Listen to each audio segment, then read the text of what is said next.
Assalamualaikum everyone. Today we'll be starting with our topic pseudocode.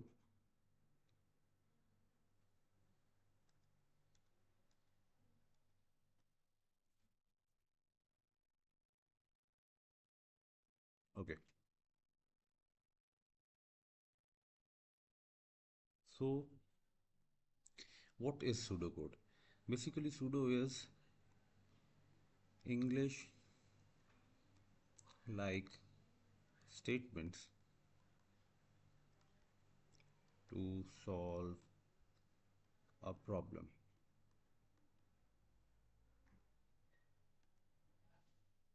So, in pseudocode, there are two things that are very important. First one is the loops, and second one is conditional statements.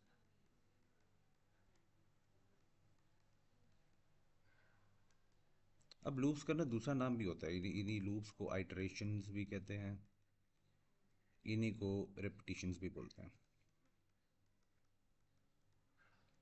Conditional statements को selection statement भी बोला जाता है।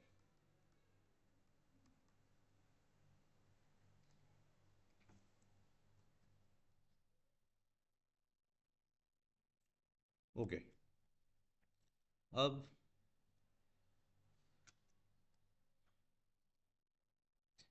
Conditional पहले हम discuss कर लेते हैं कंडीशनल स्टेटमेंट्स को। अब कंडीशनल स्टेटमेंट्स कब यूज़ होंगी और हमारे पास लूप्स कब यूज़ होंगे। अब कंडीशनल स्टेटमेंट्स हमारे पास टू टाइप्स की हैं। First one is if, then, else and if. अब ये ना इस कंडीशनल स्टेटमेंट का सिंटेक्स है कि it will start with if. Basically इसमें हमारे पास क्या होता है, there are two answers for true and false, या where there are different conditions for true and false, there we will be using this if then else and if. ठीक है। अब इसमें अगर मैं सिंपल यूज़ करूँ, एल्स को use ना करूँ, तो it will be an if condition without either situation और आइदर कंडीशन। और अगर एल्स को हम यूज़ करते हैं तो it will be an if condition with an either condition. For example मैं इनपुट करवाता हूँ यूज़र से एज।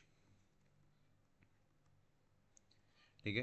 फॉर एग्जांपल अगर मैं इसमें क्राइटेरिया रख दूँ कि if age is greater than 10, then मैं कह देता हूँ कि for instance output you are an adult. कुछ भी आप लिख सकते हैं, जस्ट मैं एक एग्जांपल आपको इसमें दिखा रहा हूँ। ठीक है। Else it means this is an if condition with an either either situation, ये इधर कंडीशन। तो हम आउटपुट कर देंगे यू आर अ किड। हम इसमें कोई भी, मतलब ये तो मैं एक सिनेरियो की जस्ट यहाँ पे आप लोगों को एग्जांपल दे रहा हूँ। तो एंड इफ, तो हमारे पास if then else and if में क्या होता है कि हम मैक्सिमम दो कंडीशंस हमारे पास होंगी, और हमारे पास डिफरेंट कंडीशंस किस चीज़ के लिए होंगी, फॉर ट्रू एंड फॉल्स। अब ट्रू एंड फॉल्स की जब हम बात करते हैं तो हमारे पास एक ही चीज़ आ जाती है कि हमारे पास ये जो है कि if age is greater than 7, तो आउटपुट ये कर देंगे। तो ये कंडीशन होगी मेरी ट्रू, कि अगर यूज़र इनपुट करता है age and age is greater than 7, sorry 10, तो इट विल आउटपुट के यू आर एन अडल्ट। ठीक है। अगर उसकी हमारे पास एज जो है वो इसके ऑपोजिट है, यानी कि ग्रेटर देन 10 नहीं है, इवन इक्वल 10 है, इक्वल टू 10 है या 10 से कम है, तो हमारे पास ये फॉल्स की कंडीशन हो जाएगी। इन केस ऑफ फॉल्स हमारा आउटपुट आ जाएगा यू आर अ किड, या कुछ भी हम एज पर द सिनेरियो हम दे सकते हैं। ठीक है। अब इसी के कंपैरिजन में हमारे पास जो दूसरी कंडीशनल स्टेटमेंट आती है वो है case of otherwise and case.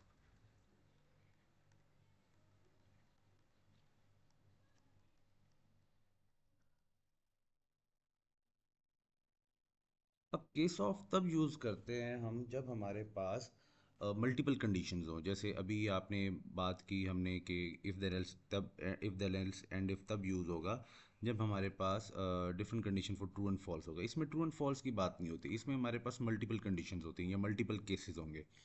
For example मैं इसमें अगर इसका एक सिनेरियो ले लेते हैं कि हम इनपुट कराते हैं मार्क्स, और on the basis of marks हम आउटपुट करेंगे कि हमारे पास क्या ग्रेड एलोकेट होगा।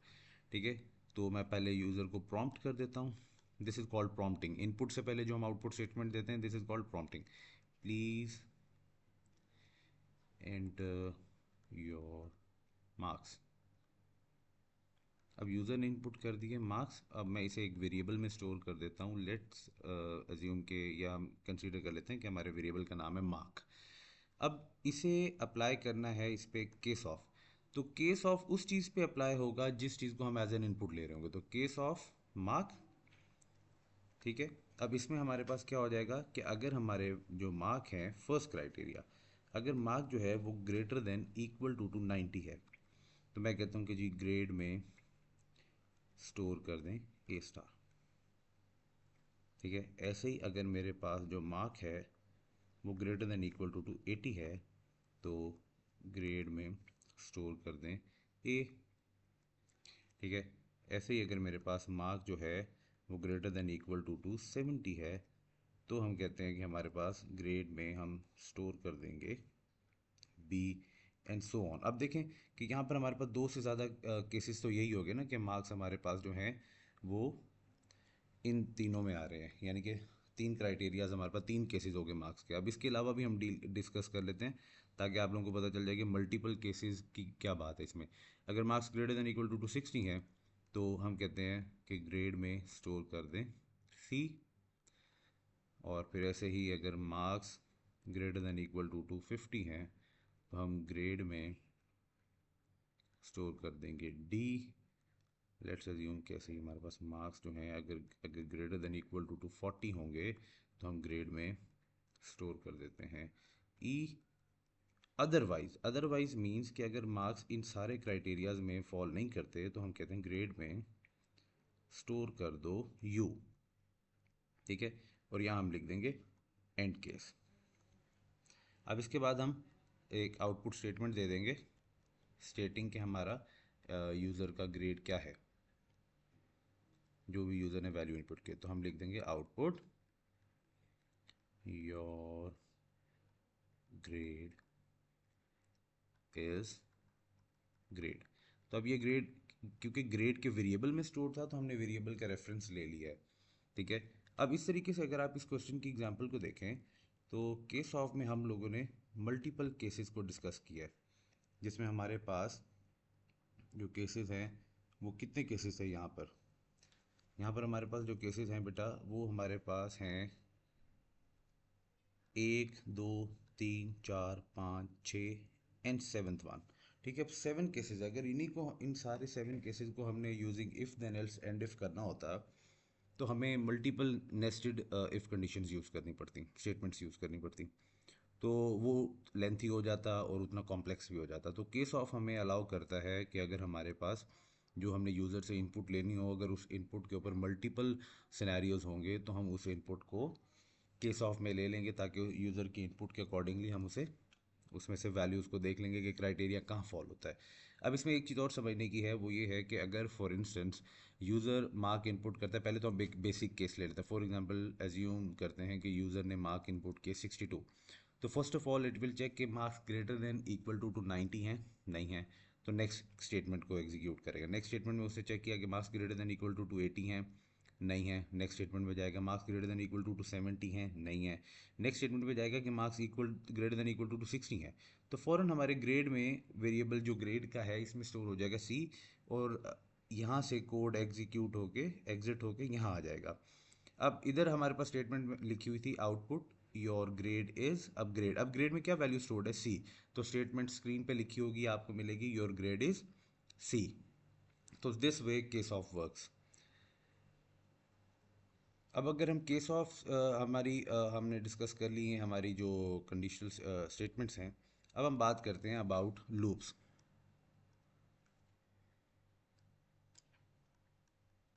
अब लूप्स जो हमारे पास हैं,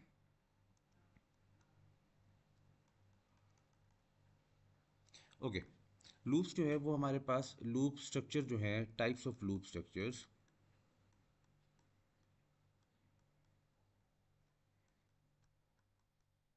वो बेटा हमारे पास 3 हैं। First one is count controlled loop. second one is preconditional loop, and last one is post conditional loop. अब अगर आप इनके डिफरेंसेस की बात करें तो हमारे पास क्या डिफरेंस आ जाता है। अब इसके डिफरेंस को सबसे पहले हम डिस्कस कर लेते हैं काउंट कंट्रोल लूप को। अब काउंट कंट्रोल लूप जो है इसमें हमारे पास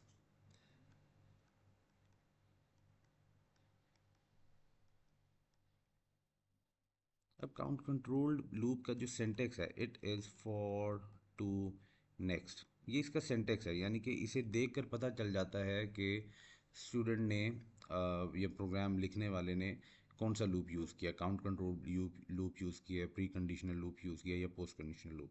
नाउ लेट्स डिफाइन, किसकी क्या डेफिनेशन है जहाँ से हमें इसकी यूनिकनेस का पता चलता है।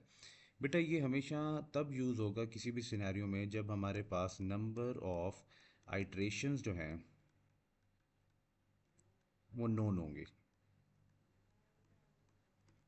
नंबर ऑफ आइट्रेशन नोन का क्या मतलब है, इसका मतलब ये है कि जैसे हमें किसी क्वेश्चन में वो कह देता है a program will input 20 numbers, a program will input 100 numbers, an array contain 100 elements, तो जहाँ नंबर ऑफ आइट्रेशन उसने बता दी कि उसने बता दी कि कितनी टोटल इनपुट्स होनी है या कितनी वैल्यूज़ हैं जिनको हमने प्रोसेस करना है, वो हमारे पास आइट्रेशन बता देगा कि कितनी बार लूप जो है वो आइट्रेट करेगा।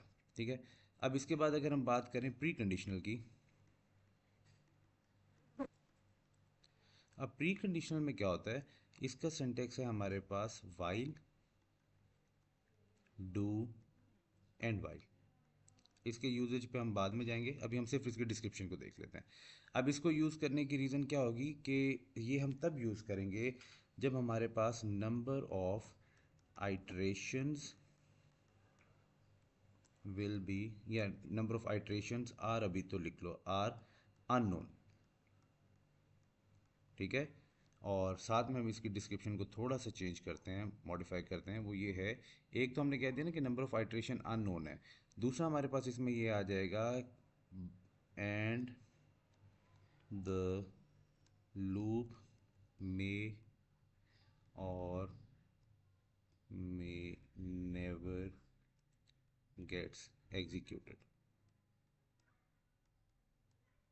ठीक है, इट मीन्स जब आप इसका प्रैक्टिकल यूजेज देखेंगे प्री कंडीशनल लूप का, तो you will get to know कि हमारे पास जब भी नंबर ऑफ आइट्रेशन अननोन होंगी, फॉर एग्जांपल मैं एक सिनेरियो आपको वर्बली बता देता हूँ कि फॉर एग्जांपल हमारे पास क्वेश्चन है कि input numbers calculate their sum and average, the program must stop when zero is entered as input. ठीक है, तो इट मीन्स हमें नंबर ऑफ आइट्रेशन नहीं पता, हमें ये नहीं पता कि हमारे पास कितनी बार लूप आइट्रेट करेगा, बट हमें एक कंडीशन मिल गई है कि लूप स्टॉप कब करेगा।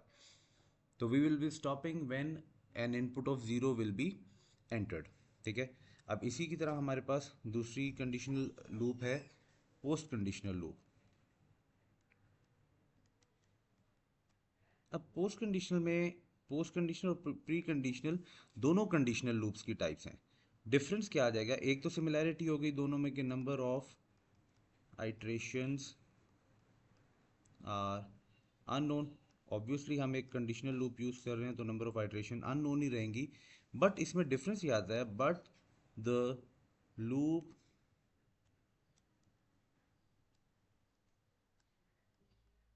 Executes at least once.